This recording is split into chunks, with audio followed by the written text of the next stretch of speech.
डर गई एनडीए सरकार और ये डर का घोषणा है न कि इनके मन में राजद की दावेदारी बनती है। पार्लियामेंट में आप लोगों ने देखा, पार्लियामेंट में कांग्रेस का सीट था, राष्ट्रीय जनता दल प्रयोग के रूप में चुनाव लड़ा और हम पर चुना। कोई भी सरकार हो वो झुकती है, उसको झुकाने वाला चीज। पैसा कहाँ से लाएंगे? अब 1100 के लिए कहाँ से आया?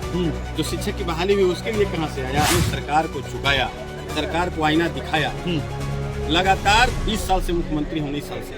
क्या इनको विधवा पेंशन और वृद्धा पेंशन याद नहीं आ रहा था माननीय मुख्यमंत्री जी को? अभी सारा जो हमारा घोषणा है विपक्ष का नेता तेजस्वी जी का, उसको लागू करें नीतीश कुमार। बिहार की जनता जान रही है कि अभी आपके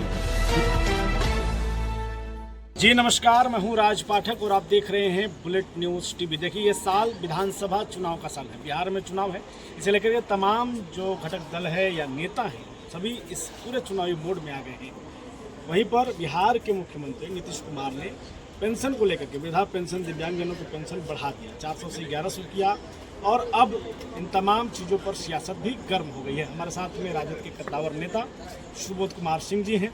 इनसे समझते हैं कि ये जो मास्टर स्ट्रोक कहा जा रहा है नीतीश कुमार का, कितना असर करेगा। ये जो मुख्यमंत्री ने फैसला लिया है, क्या कहेंगे इस पर? हम सबसे पहले आपको चैनल को धन्यवाद देना चाहते हैं इसके लिए, और तेजस्वी जी को हम धन्यवाद देना चाहते हैं। तेजस्वी जी को नहीं, मुख्यमंत्री तेजस्वी जी को हम धन्यवाद देना चाहते हैं इसलिए कि कोई भी सरकार हो वो झुकती है, उसको झुकाने वाला चाहिए।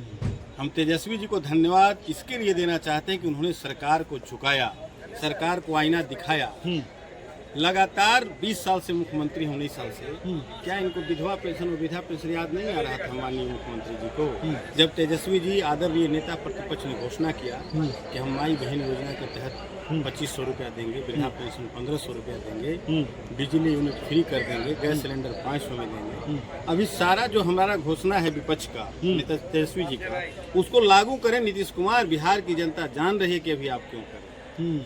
इसके धन्यवाद के पात्र मुख्यमंत्री जी नहीं हैं, तेजस्वी जी हैं, जो सरकार को झुकाने का काम किया, आईना दिखाने का काम किया। अभी जनता चाहती है कि सिलेंडर भी 500 में हो जाए, हम भी चाहते हैं। वो तो कह रहे हैं पैसा कहाँ से आएगा, 2500 बोल रहे हैं, पैसा कहाँ से लाएंगे तेजस्वी? अब 1100 के लिए कहाँ से आया? जो शिक्षक की बहाली हुई उसके लिए कहाँ से आया? ये नियत की कमी है इनको, और इनको लगा कि तेजस्वी यादव जो नेता प्रतिपक्ष है वो जनता का जो मुख्य मुद्दा था उसको पकड़ लिया। बिहार की जनता आशा भरी किरण से नेता तेजस्वी प्रसाद यादव को मुख्यमंत्री के रूप में देखना चाहती है। डर गई एनडीए सरकार और ये डर का घोषणा है, न कि इनके मन का घोषणा है। बात करेंगे औरंगाबाद से, लगातार आप जुड़े हुए हैं। औरंगाबाद में 6 विधानसभा सीटों पर महागठबंधन है।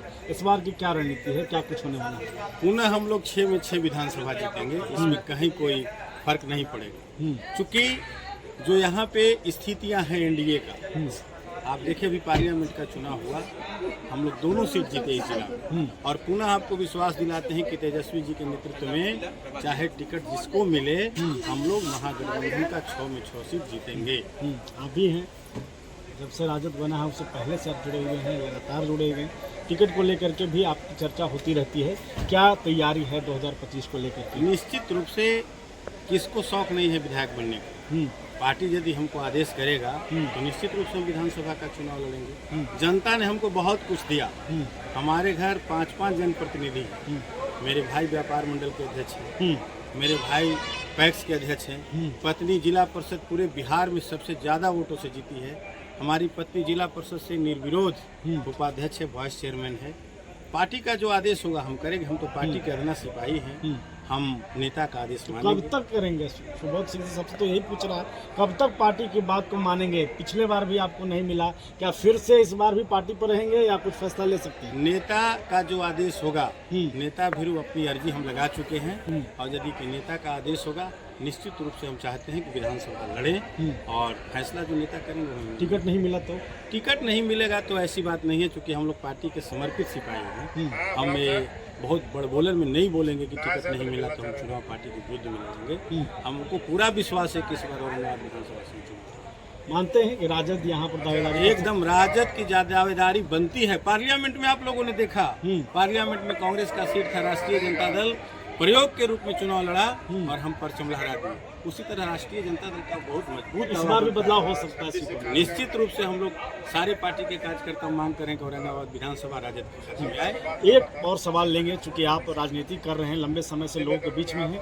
मेडिकल कॉलेज को लेकर माननीय मुख्यमंत्री ने घोषणा कर दिया, अब फिर से पेज फंस गया है। जनता को तो लग रहा है कि बेवकूफ़ बनाया जा रहा है। कौन बेवकूफ़ बना रहा है? ये यदि पेज फंस गया तो इसका जवाब तो एनडीए के लोग देंगे, मुख्यमंत्री जी देंगे। उनका इज्जत का सवाल है। नीतीश जिस राज्य का मुखिया घोषणा कर दे, शिलान्यास कर दे, और उसमें भी पेज फंसने की बात आती हो, यह दुर्भाग्यपूर्ण है इस जिले के लिए और बिहार के मुख्यमंत्री के लिए। चलिए, बहुत धन्यवाद हमारे साथ जुड़ने के लिए। सुजीत कुमार सिंह जी साहब ने कहा कि आने वाला जो विधानसभा का चुनाव है उसमें क्या कुछ रणनीति है। बहुत धन्यवाद।